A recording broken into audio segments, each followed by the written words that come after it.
ఎలా ఉంది? ఇవన్నీ గూడా నిజంగా ఆ పార్టీలకు చిత్తశుద్ధి ఉందా? లేకపోతే నరసింహనాయుడు గారన్నట్టు డబ్ల్యూడబ్ల్యూఎఫ్ ఫైటింగ్ లాగానా? ఏం జరుగుతుంది? ఆహ్, యోయో టీవీ ప్రేక్షకులకు, ప్యానెల్ మిత్రులందరికీ గుడ్ ఈవినింగ్. అయితే మనం కూడా చాలా బలవంతులు. సోదరుడు అన్నట్టుగా ఫస్ట్ అక్కడే స్టార్ట్ చేస్తాను. డబ్ల్యూడబ్ల్యూ అనుకుంటే నేను కూడా 10 ఏళ్ల కింద అవుతుంటే ముక్కు, మూతి అన్నీ వలగొడుతుండేది. కానీ మరి వీళ్ళు ఎలా సర్వైవ్ అవుతుండ్రబ్బా అని అనుకునేది. అంటే గతంలో కూడా మొన్నటికి మొన్న కేటీఆర్ గారిని కూడా అక్కడ ఇన్వెస్టిగేషన్ పిలిచిన రోజు నువ్వు రారాబాయ్ మళ్ళీ పోరాబాయ్ అన్నట్టుగానే ఉంటుంది అని ఆ రోజు చెప్పిన. మళ్ళీ ఇది కూడా అదే ఉంది. గతంలో ఎన్నో ప్రభుత్వాలు అంటే సెంట్రల్లో ఉన్నటువంటి బీజేపీ పార్టీ మీద కావచ్చు, రాష్ట్రంలో ఉన్నటువంటి బీఆర్ఎస్ పార్టీ మీద కావచ్చు, ఆచరణ సాధ్యం కాని షరతులు ఎట్లా ఉంటాయో ఇవి. ఎందుకంటే గతంలో రేవంత్ రెడ్డి గారు కూడా ఏమన్నారు, నేను కొడంగల్లో ఓడిపోతే నేను రాజకీయ సన్యాసం తీసుకుంటాను, నేను జిహెచ్ఎం సెలక్షన్లో మీరు ఏకంగా అంటే మీరే స్వయంగా గెలిస్తే నేను రాజకీయ సన్యాసం తీసుకుంటా, ఈ రాజకీయ సన్యాసం తీసుకుంటా లేకపోతే రాజీనామా చేస్తా, రాజకీయ సన్యాసం ఎవడు సన్యాసం తీసుకున్న దాఖలాలు లేవు, రాజీనామా చేసిన దాఖలాలు లేవు. కానీ అంటే ఇది ఆచరణ సాధ్యం కాని షరతులు అన్ని పార్టీలు చేస్తున్నటువంటి క్రమం. ఎందుకంటే వీళ్ళకి చిత్తశుద్ధి లేదండి, రాజకీయ నాయకులకు చిత్తశుద్ధి లేదు, ఇంక్లూడింగ్ బీజేపీ కూడా. ఇవాళ సోదరుడు ఏమని అనుకున్నా, ఎందుకంటే ఏటీఎం కార్డు అయిందని వీళ్ళని అంటారు, 1,00,000 కోట్లు ఉన్నాయని అంటారు. ఇక ఇంకొక చిన్న ఉదాహరణ చెప్తా. కామన్ మ్యాన్ గ్రామీణ ప్రాంతంలో చూసేటప్పుడు కూడా ఒక వెహికల్ హైవే మీద నడిపిస్తుంటాం, సడన్గా ఒక ఆయన ఆపుతాడు, బాబు నీ దగ్గర ఏమేమి ఉన్నాయని, ఏదో ఒకటి దక్కుంటుంది. మరి ఏందా దీనికి డీల్ అంటే దొరుకుతాడు, ఏదో ఒకటి ఉండదు ఆయన దగ్గర, ఓ పేపరో లైసెన్సో ఇంకోటి ఉండదు. మరి దీనికి డీల్ ఏంది, నీ దగ్గర లైసెన్స్ లేనందుకు 1,000 రూపాయలు కట్టాలి. మరి అంటే అది పట్టుకుంటాడు ఆయన, పట్టుకొని లైసెన్స్ లేని దానికి ఓ 1,000 రూపాయలు పట్టుకుంటే డీల్ ఈయనే మాట్లాడతాడు, ఈ 1,000 రూపాయలు కట్టలేను నేను ఏదో ఒకటి చేస్తాను ఈయన అంటాడు, ఆయన తీసుకుంటాడు. ఇవాళ వీళ్ళ కథ కూడా కట్టినది. 1,00,000 రూపాయలు 1,00,000 కోట్లు సంపాదించిండు అని వీళ్ళు అంటారు. మరి 1,00,000 కోట్లు సంపాదించినప్పుడు గతంలో ఉన్నటువంటి కేంద్ర ప్రభుత్వం ఎందుకు యాక్షన్ తీసుకోలేదు? ఇలా అధికారంలోకి వచ్చేసి 18 నెలలు కావస్తుంది, వీళ్ళు ఎందుకు తీసుకుంటలేరు? గతంలో మైకులు వలిగిపోయేటట్టు అందరూ మాట్లాడిన ప్రతిపక్ష పార్టీలలో ఎందుకు యాక్షన్ తీసుకుంటలేరు? అంటే మీరు చేస్తూనే ఉండండి, మాకు ఇస్తూనే ఉండండి, మేము ఇస్తూనే ఉంటాం. మళ్ళీ ఎందుకంటే మళ్ళీ ఇది మ్యూజికల్ చైర్ కదా, మళ్ళీ వీళ్ళు అధికారంలోకి పోతారు. అంటే వీళ్ళు ఇప్పుడు ప్రభుత్వం, కాంగ్రెస్ ప్రభుత్వం అధికారంలో ఉంటే మళ్ళీ వీళ్ళు ప్రతిపక్షంలో ఏదో ఒక రోజు పోతారు కదా, మళ్ళీ వీళ్ళ గొంతులు దవ్వితే వీళ్ళ గోతులు దవ్వితే మళ్ళీ వీళ్ళే కూడా వెళ్తాయి కదా. అందుకని ఏం రాబాయ్ నేను అప్పుడు నేను కాపాడలేదా, మళ్ళీ నిన్ను కూడా నేను కాపాడతా. ఇదే చర్చలు, ఇదే వాదోపవాదాలు తప్ప ఇందులో పసలేని రాజకీయ ఆరోపణలు, పసలేని అంటే ఈ శత్రుత్వాలు వాళ్ళు ఏదో బయట కనిపించేసి ఇక కొట్టుకుంటారు. వీళ్ళు ఎక్కడన్నా కేటీఆర్ రేవంత్ రెడ్డికి ఎక్కడన్నా అనుకోకుండా అసెంబ్లీలో అనుకోకుండా పెళ్లిలో కలిస్తే తనుకుంటారు అని అనుకుంటారు, కానీ కౌగిలించుకుంటారు. అప్పుడు తెలుస్తుంది వీళ్ళకి కామన్ మ్యాన్కి, ఓ బిడ్డ మీరు ఇట్లా ఉన్నారా, మీరు బయటనేమో ఇట్లా మాట్లాడుకుంటారు, ఎదురుగా కనిపిస్తే మాత్రం తనుకుంటారు అనుకుంటే కౌగిలించుకుంటారు చంద్రబాయ్ అనేది ఎట్లయితుందో ఇది కామన్ మ్యాన్కి, రైతాంగానికి కానీ నిరుద్యోగులకు కానీ చిన్నపిల్లలకు కానీ బాగా అర్థమైపోయింది. అందుకని వాళ్ళు కొన్ని సందర్భాల్లో టీవీలు కూడా చూడట్లేదు.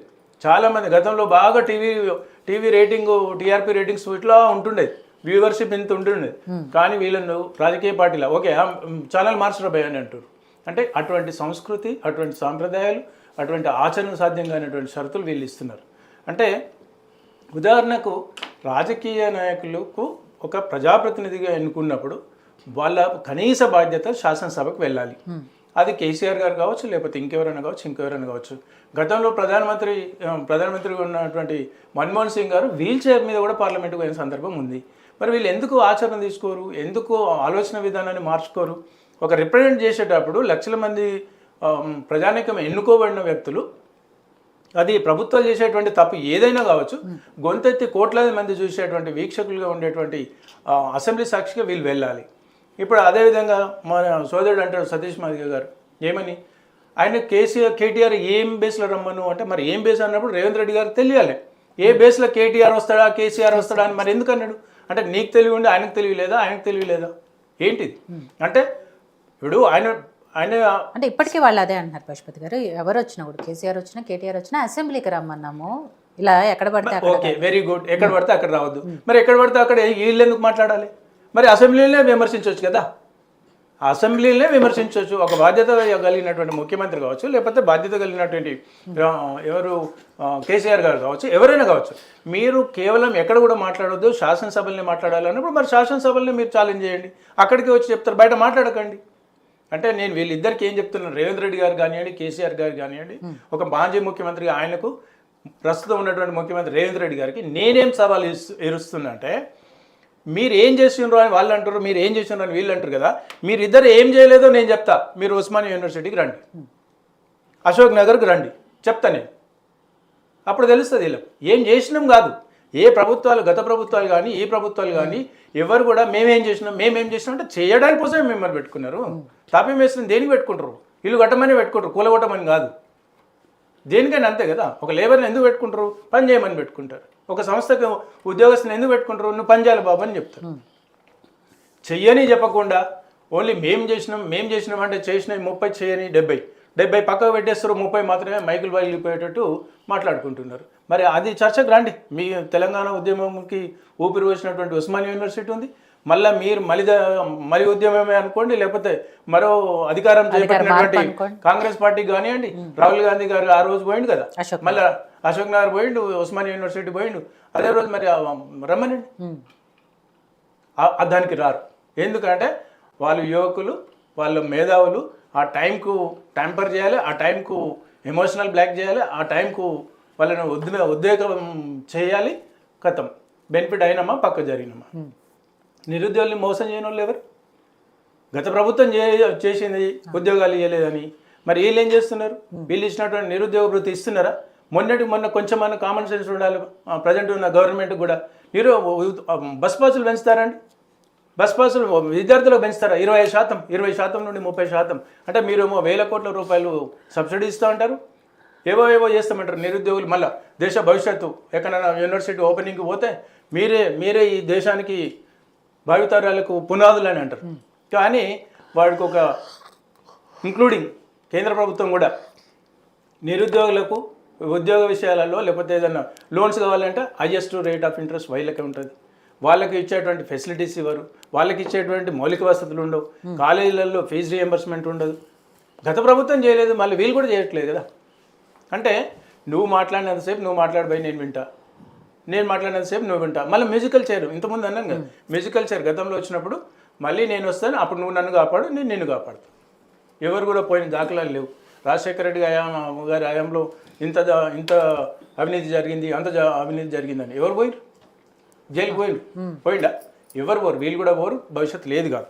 అట్లనే ఇప్పుడు చేయని పనులకు చర్చ అంటున్నారు. అదే అసెంబ్లీ గతంలో కూడా కేసీఆర్ గారికి మనం చెప్పినాం, మీకు నిజంగా ప్రభుత్వాన్ని ప్రశ్నించే కనుక అవకాశం ఉంటే కోట్లాది మంది లైవ్లో చూస్తారు కదా.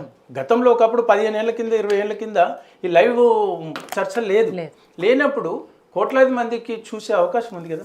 ప్రభుత్వాలు ఏం చేస్తున్నాయి, ప్రతిపక్షం ఏం చేస్తుంది అనేది వీళ్ళకి ఒకటే. ఎంతసేపు ఓకే నువ్వు నిరుద్యోగ వృత్తి ఇచ్చినవా అని రేవంత్ రెడ్డి అంటారు. అనగానే ఆయన ఏమంటాడు, మీరు మాకంటే ముందున్న కాంగ్రెస్ ప్రభుత్వం మీదే కదా, మీరు అప్పుడు ఇచ్చిండ్రా. ఇదే తప్ప మేము ఏం చేసినాం, మీరు ఏం చేస్తున్నారు, చేయాల్సిన భవిష్యత్తు నిర్మాణం కాదు. భవిష్యత్తులో చేసేటువంటి పనుల కోసం ఆలోచిస్తలేరు. నువ్వేం చేసినా నేనేం చేయలేదు, నువ్వు చిన్న దొంగ నేను పెద్ద దొంగని, అంతే తప్ప మనము ఈ ఇద్దరం కలిసి దొంగతనం చేయకుండా భవిష్యత్ తరాలకు మంచిగా ఉందామని అది ఆలోచించారు, అది చర్చించారు. అదే పెద్ద సమస్య ఈ రాజకీయ పార్టీలతో. అంటే ఇప్పుడు చూస్తూ 18 నెలలు అయింది, అన్ని డేటా ఆయన దగ్గర ఉందన్నారు. ఎవరు? రేవంత్ రెడ్డి గారు ఉన్నారు, అంటే కాంగ్రెస్ ప్రభుత్వం ఉంది. మరి ఏమి ఇచ్చారు? 18 నెలలు అవసరమా? అంటే గతంలో కూడా ఆనరబుల్ సుప్రీంకోర్టు కూడా, ఆనరబుల్ గవర్నమెంట్ ఆఫ్ తెలంగాణ కూడా నేను అప్పీల్ ఏం చేసిన అంటే, ఈ రాజకీయ నాయకుల కేసులు ఏవైతున్నాయో ఫాస్ట్ ట్రాక్లో చేయండి. వాడు 10 అయిపోతాడు, చచ్చిపోయినాక కేసు రిజల్ట్ వస్తుంది. అంటారు కదా, చచ్చిపోయినాక పద్మభూషణ్ ఇచ్చినాము, లేకపోతే భారత రత్న ఇచ్చినాము, అవి అంటారు చూడు. ఈ చచ్చిపోయినాక కేసుల జడ్జిమెంట్ వస్తుంది. అట్లుంది ఇవాళ ఈ భారతదేశ వ్యవస్థ, న్యాయ వ్యవస్థ అట్లుంది. అంటే వాళ్ళకి తెలుసు ఒక టర్మ్, ఒక ముఖ్యమంత్రి టర్మ్ ఎంత, ఒక ఎమ్మెల్యే టర్మ్ ఎంత. ఆ టర్మ్ అయిపోయేంత వరకు ఇంకా తీర్పులు నడవకపోతే ఇంకా ఏం చేసుకుంటారు? ఈ న్యాయ వ్యవస్థ మీద ఎవరికి నమ్మకం ఉంటుంది? అంటే అందరూ బాధ్యులే. ఇలా ప్రతిపక్ష పార్టీలు పాత్రే, కీలక పాత్రే, ప్రభుత్వాలు కీలక పాత్రే, న్యాయ వ్యవస్థలు కీలక పాత్రే. అంటే ఇవన్నీ అదే వేరేవాడుకుండండి, వేరే కామన్ మ్యాన్ ఏదైనా తప్పియండి, వాడు రాత్రి గంటలు పట్టుకొస్తాడు. వాడికి 6 నెలల్లో వాడికి డిసైడ్ అయిపోతుంది ఏంటి వాడు జైలు శిక్ష అనుభవిస్తారా లేకపోతే కేసు ఉంటుంది. రాజకీయ నాయకులు మాత్రమే 10 సంవత్సరాలు, 20 సంవత్సరాలు, 30 సంవత్సరాలు. ఇది అంటే నేను ఎందుకు చెప్తున్నాను, న్యాయ వ్యవస్థను కానివ్వండి లేకపోతే వీళ్ళని కానివ్వండి, అధికార పార్టీ ప్రతిపక్ష పార్టీలు వీళ్ళంతా కూడగలుపుకొని చేసేటువంటి కన్ఫ్యూజన్ ప్రజల్ని నమ్మిస్తారు. వీళ్ళకి చిత్తశుద్ధి ఉండదు, అది ఏ ప్రభుత్వాలు ఉన్నా. ఇక ఉంటుంది అంటారు చూడండి, ఇక నాకు డిసైడ్ అయితే నేను ఇది చేస్తాను, నాకు డిసైడ్ అయితే నీకు చేస్తాను, పర్సనల్ గ్రడ్జెస్ ఉంటాయి చూడండి. 99% ఉండి ఇక కొంతమందికి ఉంటుంది ఒక 1% కసి తీసుకోవాలి. అటువంటి క్షణంలోనే అటువంటి ఆలోచన ఉన్నప్పుడు మాత్రమే వీళ్ళు కక్ష సాధింపు తీసుకుంటారు తప్ప 90% వీళ్ళంతా సేఫ్. ఈ రాజకీయ నాయకులు ఉండేటువంటి సేఫ్. అది ఇక మళ్ళా రేవంత్ రెడ్డి గారు అంటారు మహిళలకు ఎప్పుడో డీలిమిటేషన్, ఇప్పుడు గతి లేదురా బాబు అంటే ఎప్పుడో డీలిమిటేషన్ అయ్యింది లేదు, పోయింది లేదు, వాళ్ళు లేదు సూళ్ళు లేడు, అల్లుని పేరు రామలింగం అన్నట్టుగా డీలిమిటేషన్ వస్తుందంట. ఆ డీలిమిటేషన్లో 33% ఇస్తారంట, ఇచ్చిన దానికి ఇంకా ఎక్కువ ఇస్తారంట, 60%. ఎవడండి ముందు ఇక్కడ 42% రిజర్వేషన్ ఒక్కొక్కరికి రాలేదు, ఇక్కడే లేదు అంటే మహిళలను ఏదో చేయాలని లేకపోతే డీలిమిటేషన్ చేసేస్తే మేము ఇస్తామని నేను ఎవడు అడిగింది.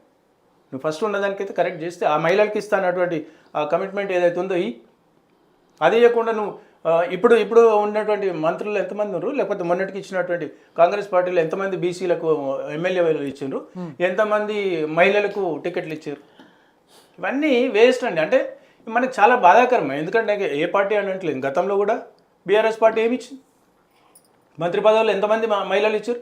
ఈ కాంగ్రెస్ వాళ్ళు మొత్తుకొంగ ఒక పదవి ఇచ్చారు. అది కూడా ఇప్పుడు అది కూడా ఏదో పార్టీ నుండి ఏ పార్టీకి వస్తే ఇచ్చారు. అంటే ఇట్లాంటి మైకులు వలిగిపోయేటట్టు ప్రజలు కన్ఫ్యూజన్ ఉన్నప్పుడు, ప్రజలు వీలలేసేటప్పుడు ఇటువంటి ఏదో వాళ్ళని ఏదో ఇవాళ రాత్రికి అయిపోతుంది. రేవంత్ రెడ్డి గారు తెలంగాణ ప్రజల ఆకాంక్ష మార్చేస్తున్నాడు, కేటీఆర్ గారికి ఏదో మార్చేస్తున్నాడు అని ఆ వచ్చిన 10,000 మంది ఏదో వీళ్ళని కొట్టంగానే ఈయన ఇంకా ఉత్సాహం అయిపోయి మాట్లాడడం అయిపోయిందా, ఓకే రాత్రిగాయ బాతుగాయ అంటారు. రాత్రిగాయ బాతుగాయ అంటే రాత్రి ఏమైనా మాట్లాడినా పొద్దున మనం మర్చిపోయినాం. That's it. ఈ ప్రజలకు ఏమైనా చేయొచ్చు. ఇది కాన్సెప్ట్ రాజకీయ నాయకులు. గౌతమ్ ప్రసాద్ గారు, సరే మీకు కూడా ప్రతిపక్షంగా మేము ప్రజల తరపున మా గళాన్ని వినిపిస్తున్నాము, వాళ్ళకి అన్యాయం జరిగింది, కాంగ్రెస్ ప్రభుత్వం ఏదైతే